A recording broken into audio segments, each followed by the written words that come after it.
Ngayon mga kababayan, nabanggit natin na karamihan sa kanila uto-uto. Eh, magtataka pa ba kayo? Kung ang promotor, ganito, hmm? Oh, eto eto eto bukod sa sinasabi ng mga, karamihan ng hindi ko sa gagamitin yung mabuong Pilipinas o mamamayang Pilipino. Ano po, karamihan na lang ng Pilipino, 'no? Bukod sa nasasabihan po na mahina daw po ang ulo ni Robin Padilla, ito po yata mga kababayan, ang isa sa sign na talagang gullible, madaling mapaniwala at uto-uto ang mga DDS. Paano ba naman pati po senador nila mga kababayan, tingnan niyo naman po, nagpapapaniwala doon sa mga copy-paste. Si Boy Silly ba 'yan? Sabi ni Annalyn Ando. Sandali lang, nagtataka ako, bakit niyo ba tinatawag na Boy Silly si Robin Padilla? No, mahilig ba sa maanghang si Robin Padilla? Kaya niyo tinatawag na Boy Silly? Kasi napapansin ko lagi ganyan yung mga comment ninyo. Pagka Robin Padilla ang pinag-uusapan natin, Boy Silly, Boy Silly. Oh, sabi, ano dahilan? Sige, comment niyo diyan, babasahin ko, ha? Nag-post si Robin Padilla, mga kababayan, no? Um, Alam niyo yung laging yung mga laging copy paste. Sabi ni founder ng Cereza Post, maliit daw ang ute nino. Paano niyo naman nalaman? Oh, si Mabel Quinjo din, maliit din. Oh, liit sile, sabi ni Ma'am Marge. Sabi ni Annalyn Ando, liit din daw. Paano niyo nalaman?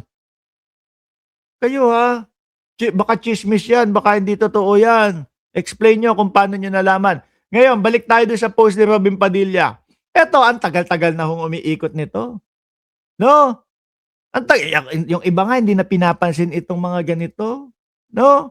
Yung mga copy-paste na kesyo makukuha yung kung ano-ano mo, whatever. O eto, Robin Padilla, Facebook Meta is now a public entity. Tingnan niya natin kung nakapost pa ito. Kasi nakikita ko yung mga kaibigan kong mga vlogger no? Nakikita ko yung mga kaibigan kong vlogger, nagtatawa, pinagtatawanan. Si Robin Hood Padilla. Nasaan ba yun? Ito po ay 2024. Sinulatan po natin ang mga ahensya, 2025. Ayan, meron. Eto, merong may pagbawi. Si Robin Padilla dito. Tingnan, ayan. Yung post ni Binoy, 'di ba? Mamaya papakita ko sa inyo 'yan. Post ni Binoy, tapos ilan po yung nagtatawanan, ilan po yung nakabungis-ngis. Ayan ang dami, 3,600. Kasi naman ang hilig magpapaniwala nito no? Wala, mukhang tinanggal na yata, boss. O hindi ko na makita yung unang post niya. 'Di ba? Tinanggal na yata, kaya bumawi siya. Anyway, siguro deleted na kaya hindi ko na makita. Facebook Meta is now a public entity. Every member must post a note like this. Di ba? Kanya pagka nakita nyo lang mga kababayan, yung umpisang mga salaysay sasabihin mo na, nako, eto na naman ito.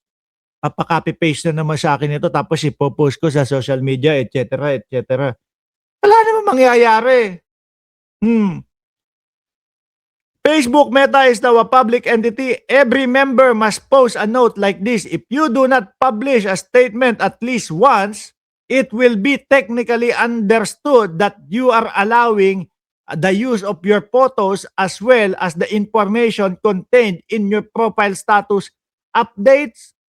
Mga bossing, hindi po gagawa ang Facebook ng ganyan, no? Yung tipo bang gagawin kang uto-uto, kailangan gawin mo to, kailangan i-copy paste mo to, kailangan i-post mo ito para pagsasabi na ikaw ay hindi pumapayag na gamitin yung mga impormasyon mo sa loob ng social media mo. Wala pong ganun. No? Maano po yan? Kumbaga, mga bossing, talagang nakatatak lahat yan. Walang magbabago dyan sa isang post ninyo. Hindi, oh, mag-post ka ng ganito para ipakita sa Facebook. Ano yun, iisa-isahin ni Mark Zuckerberg, no? Si Robin Padilla nag-post. Oh, hindi, wag niyong gagamitin ito, ha. Wag niyong gagamitin yung kanyang ano, ha, yung kanyang profile picture or whatever. Ganun po ba? Iisa-isahin. Anak ng tinapa. Oh, I hereby declare that I do not give my permission for Facebook. Uy, tingnan nyo, silipin nyo yung mga kaibigan ninyo na mga DDS. No? Kung i-share itong mga kung i-share itong mga pinagpo-post ni Robin Padilla, eh malamang ho sa alamang. 'Di ba may mga mag-share niyang mga 'yan. Alam niyo naman po mga DDS, napakadaling maniwala niyang mga iyan mo. 'Yun nga pong meron daw krudo galing ng Brunei na ang Davao lang daw po ang pinagbilhan naniwala agad. Nakakalungkot isipin mga bossing. No, ayoko na lang po magsalita. Pero ang daming naniniwala. Minsan tinanong pa ako personal sabi ayoko na lang po magbanggit ng whatever, no? Merong galing sa Brunei Meron na daw ang Davao Sabi ko, tingnan niyo po yung tingnan niyo po yung totoong balita. No? Sabi po sa balita diyan, wala daw katotohanan. Ganon, wala na akong kaibigan na DDS, unfollow na nila ako, hindi kawalan. Sabi ni Mariana Darlo. Biruin mo. I hereby, Robin Padilla, hindi daw pinapayagan si Mark Zuckerberg na gamitin yung kanyang mga personal data. Hold your fingers, may ganun pa, no? Yung instruction para kung ano ang gagawin. Hold your finger anywhere in this message. So parang ganun ho yun, no? Ilalagay mo yung daliri mo doon sa Siyempre, biglang may lalabas diyan, copy, no? Pindutin yung copy. Click copy. Then go to your page, create a new post, and place your finger anywhere. Susunod naman po yung mga DDS. Kaya makikita nyo, yung mga pinagpo-post ni Robin Padilla, kakalat na din po yan doon sa mga DDS. Ngayon, meron akong nakita na nakakasagutan ni Robin Padilla. No? Kung sakali man po na nakita nyo yung ini-interview si Robin Padilla doon sa kanyang sasakyan at meron siyang sinasabi, Doc, no?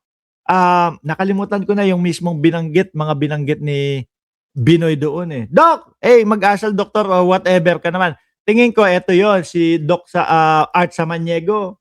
Binanatan niya si Robin Padilla. Ano daw sabi? Yung mga nag-share nito, which is yung post ni Robin Padilla, no?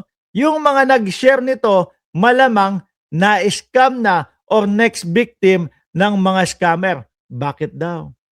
Simple lang. Dahil po sa mga pagiging utu-utu nila. Yung mga ganyang bagay, ang dali nilang pinapaniwalaan po, mga kababayan. Di ba? Biruin mo, senador pa senador pa ho natin yan mga bossing. Partida po senador pa ho yan mga boss. Tapos ganyan madaling mapaniwala. Binura na ata ni Robin Padilla. Kasi hindi ko na din ho makita. Ang nakita ko na lang po mga bossing sa kanyang post, eto na, pamatay sunog na. I hereby declare that I do not give my permission for Facebook or Meta to use any of my personal data. Mag-trending ka sa panlalait kapag ka pinakalat ito. Ayun, ano po yung naging, ayan yan Ano po ang naging reaksyon nung mga nakakita nung bagong post ni Robin Padilla? Nagtawanan na lang po. Nagtawanan na, magaling no? Ibang klase ho yung pagiging uto-uto, mga kababayan. Idol ko yan si Robin Padilla sa pag-arte, sa pagiging ta-artist. Pero sa pagkasenador, sorry, hindi ho. No? Hindi ho. No, wala akong nakikitang ganda o dulot ng isang Robin Padilla. Kaya yung sinabi ni Mariel na, ano daw sabi ni Mariel noon? hindi deserve ng mga Pilipino o hindi kanila deserve si Robin Padilla? Eh, tama po kayo. Sana po ay wag nang magbago ang inyong isip, 'no, na hindi na tatakbo sa susunod na eleksyon. Sayang lang po ang pera ng bayan. Hmm, parang Bato de la Rosa. Ngayon, walang napapala ang mamamayang Pilipino. Sayang ang pera ng bayan, 'di ba? Dati gustong-gusto ko 'yan nung dalaga pa ako, ngayon ayoko na. Bakit kaya ayaw na ni Ma'am Neng Gigi kay Robin Padilla? Baka naman dahil nabalitaan mo yung sinasabi nila dito na ano, na boy silly kaya umayaw ka. Nung dalaga ka pa hindi mo pa alam na gano'n, 'no? Tapos nung nalaman mo, boy silly, umayaw ka na. Ikaw talaga, ha?